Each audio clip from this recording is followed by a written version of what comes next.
So for example, what about like the cool, like, you know how you just have certain miracles that happen within your life, like or somewhere you get this call, things have been working out, and someone reaches out to someone, you get a call that changes your life, or a mother who the doctor told them they can never have a child, or they can never conceive a child, or you're gonna die in 3 months. Those situations that are outside of our control. Of course, we have maybe prayer or mental thought power towards things outside of myself. Like, what about that? What about when those instances happen? Those instances doesn't exist. What happened to you, you have it in your mind. There is no luck. Luck is in your mind. Yeah, there's no luck. Yes, there is no luck, there's nothing there. When you change your mind, you think, no, I'm not sick anymore. I'm not going to get this cancer anymore. It had to be in your mind, not to the doctor. You remember, the doctor is the test and is the thought. See, if you go to 10 doctors, they go to find different result in you. See, so the doctor, they are professional what they see to you, but what is going to happen to you, it doesn't belong to the doctor.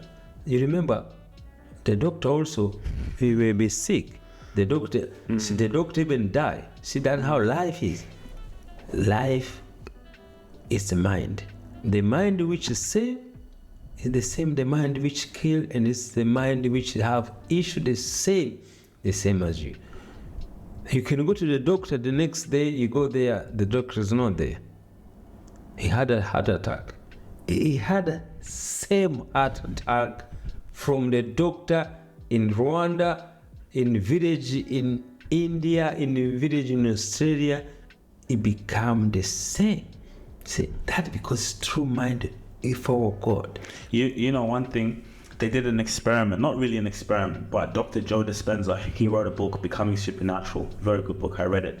So people with diseases, colon cancer, you know, they couldn't walk, so they came to his meditation retreat. So what he said was, when people, they close their eyes and they're meditating because they need to be present, they combined an intention. So for example, like what does it feel like when I'm healed? What does it feel like I don't have this cancer no more? So they close their eyes, they feel those emotions, that elevated emotions of being healed. So I don't need anything, I'm grateful because I'm healed, right? So what he found was, when they did that, they were teaching their body, through the power of the mind, what it feels like to be cured, what it feels like to wake up and you're healthy. And he noticed when they stayed in those mind states, when you're waking up, you don't need anything from the world. You're not thinking about, when you wake up, you're not thinking about your problems. You're thinking about, I'm cured. I have everything that I need right now. And those people recovered from their illness. Hey, I have fantastic news for you. The Rubasha Family podcast is proud to announce that we have partnered with WorldRemit. Now, as a diaspora family, African Australian, we have our loved ones back home. We want to feel connected with our people, whether we're sending money back home to create our family legacy, building generational wealth, or we're connecting with our loved ones, birthday parties, whatever the situations is. We always want efficient and effective ways for us to be able to send money directly, straight away, for the people that we love or the projects that we're funding. So we have some fantastic news for you. For the link in the description, it's going to sign you up with WorldRemit. And not only that, even better news, guys, watch this. Once you send over $100, you will have $15 put into your WorldRemit account immediately. So make sure when you click the link in the description, it's going to take you to sign up with WorldRemit. Not only that, it's going to ask you to use a referral code. You punch in that referral code and that will give you $15 as soon as you send over 100. Now back to the video. So that's why. See the power of all those chemotherapies. So just the power of, so I'm already healed. That's what I'm saying here. Everything's transaction. To see the doctor now with this technology, even transaction. So it's money. No doctor cure for free. He had to be paid. So when you look before this technology come, before all these things now we do, we experience ourselves, which is much better. People survive.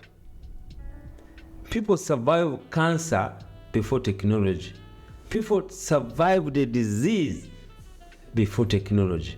A human being, only human being survive without any other technology come to it. people survive.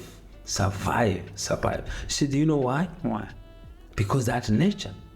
So if you live wherever country you live, Australia or America, when you get older, when you go to get dementia, you get all those old sickness, the dementia you get is the same as a person back in Rwanda or in Kenya village without $1 million. Is the same dementia. You could have $1 billion, you have dementia, the same person back home in Kenya. You see, that's how life is. So the power is not in technology, the power is in God, the power is in the mind. Yes. If God put you there to get that thing there, you go to get it. If God, and you see, it's your mind. Your mind is going to save you, and your mind is going to kill you. And other things you can't control it. It's nothing to do with you. It's nothing to do with you. You live life. You do life what give to you. There is no purpose.